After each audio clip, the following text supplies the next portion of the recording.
안녕하세요. 대한민국에서 가장 빠른 복지뉴스 채널 1위 김홍근 기자입니다. 오늘은 기초연금 진행 상황에 대해 보도드리고자 합니다. 중요한 내용이니만큼 바로 시작하겠습니다. 시청 전 구독 및 좋아요 부탁드립니다. 노후 준비는 쉽지 않은 일이죠. 50세에서 60세 사이는 인생의 후반전을 준비하는 중요한 전환점입니다.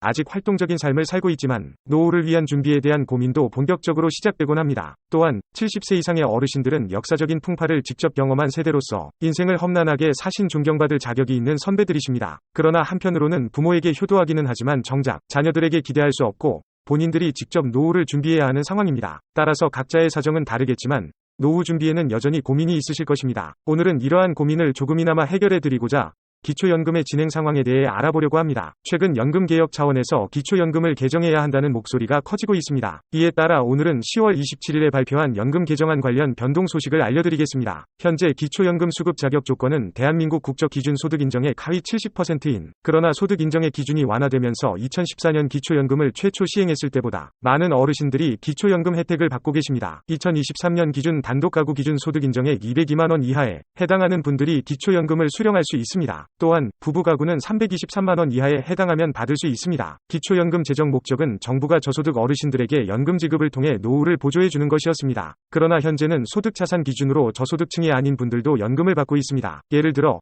수도권에 거주하는 부부 가구의 소득 인정액을 계산해보면 5억 원의 자산과 소득이 300만 원에 해당되어도 기초연금 수급자가 됩니다. 그런데 반대로 이 정도 소득과 재산이 없는 분도 기초연금을 받지 못하는 경우가 있습니다. 여러 이유 중에서는 자녀가 타는 고급 외제차를 어르신 명의로 하는 경우와 공무원 연금을 일시적으로 수령하신 경우가 있습니다. 하지만 이제는 나이가 들어 일자리를 찾기가 힘들기 때문에 기초연금을 모든 어르신들에게 차등 없이 지급해달라는 분들이 많습니다. 따라서 10월 27일 보건복지부는 국민연금 심의위원회를 열고 제5차 국민연금 종합운영계획안을 확정했습니다. 확정된 안은 10월 30일 국무회의를 거쳐 10월 말까지 국회에 제출됩니다. 그 다음 국회는 정부로부터 제출안을 기반으로 연금개혁특별위원회를 열어 개혁 방안을 논의하게 됩니다. 이번 계획안에는 1. 노후 소득 보장 강화 2. 세대 형평 및 국민 신뢰 제고 3. 재정 안정화 4.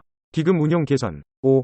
여러 계층에게 노후 소득 보장 적립 등 5대 분야와 15개 추진 과제가 담겨 있습니다. 우선 많은 분들의 관심사였던 기초연금의 기준 연금액을 40만 원으로 인상합니다. 현재 기초연금 수급액은 기준 연금액 30만 원을 기준으로 물가 상승률을 반영해 매년 조정되는데 2023년에는 32.2만 원입니다. 하지만 구체적인 인상 시기와 방법은 향후 국민연금 개혁과 연계해 논의할 예정으로 시기를 확정하지 못했습니다. 다음으로 많은 분들의 관심이 있던 국민연금의 감액제도도 폐지됩니다. 기존 감액제도에 대해 많은 분들의 불만을 반영한 것으로 보입니다. 현재 국민연금 가입자는 연금 수급 이후 소득, 즉 임대소득, 사업소득, 근로소득이 생기면 소득 수준에 따라 일정 금액이 연금수급액 차감된 채 지급됩니다. 부부 감액제도도 가구의 과잉소득이 몰리는 것을 줄이고 재정 안정을 도모한다는 취지로 도입되었는데 폐지 수순을 밟게 된 것입니다. 현재 보험료를 낼 수 있는 나이는 최대 만 60세까지인데 이를 상향해 납부액을 늘려 나중에 받는 돈의 규모를 키운다는 취지입니다. 또한 국민연금에 대한 신뢰를 다지고자 연금 지급 보장을 명문화하기로 했습니다. 국민연금법상 국가의 지급 보장 의무는 공무원연금법 및 군인연금법과 달리 연금급여가 안정적으로 지속적으로 지급되도록 필요한 시책을 수립하여 시행해야 한다고 되어 있어 일각에서는 기군 복무 크레딧은 복무기간 전체가 인정되고 출산 크레딧은 첫째 아이부터 12개월까지 인정된다고 합니다. 현재는 둘째 아이부터 출산 크레딧이 인정됩니다. 이는 최근 저출산 문제에 대한 대책으로 보입니다. 또한 군 복무와 출산 직후의 인정 시점이 앞당겨집니다. 국민연금은 현행제도에서 보험료율이 99%,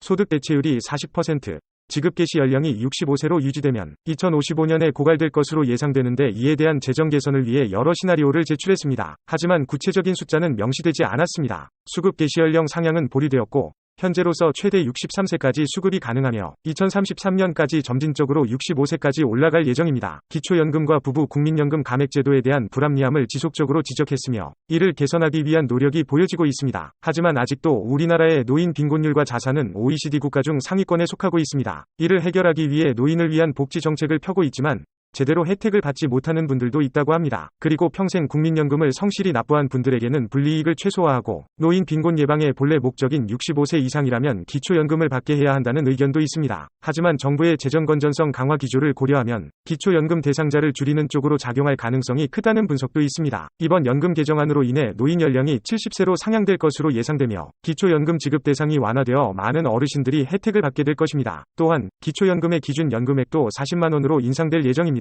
이외에도 국민연금의 감액제도 폐지, 연금 지급 보장의 명문화 등의 개선이 이루어질 예정입니다. 여러분의 생각과 개정 방향에 대한 댓글 및 의견을 주시면 영상 제작에 적극 반영하겠습니다. 대한민국에서 가장 빠른 뉴스 복지 뉴스 채널 1. 지금까지 기초연금에 대한 최신 소식을 전해드렸습니다. 앞으로도 최신 소식을 받아보고 싶으시다면 구독과 좋아요, 알림 설정 부탁드립니다. 다음 시간에 더 좋은 정보로 찾아뵙겠습니다. 지금까지 복지뉴스 채널 1 김기자였습니다. 혹시 도움이 되셨다면 구독 및 좋아요 부탁드립니다. 감사합니다.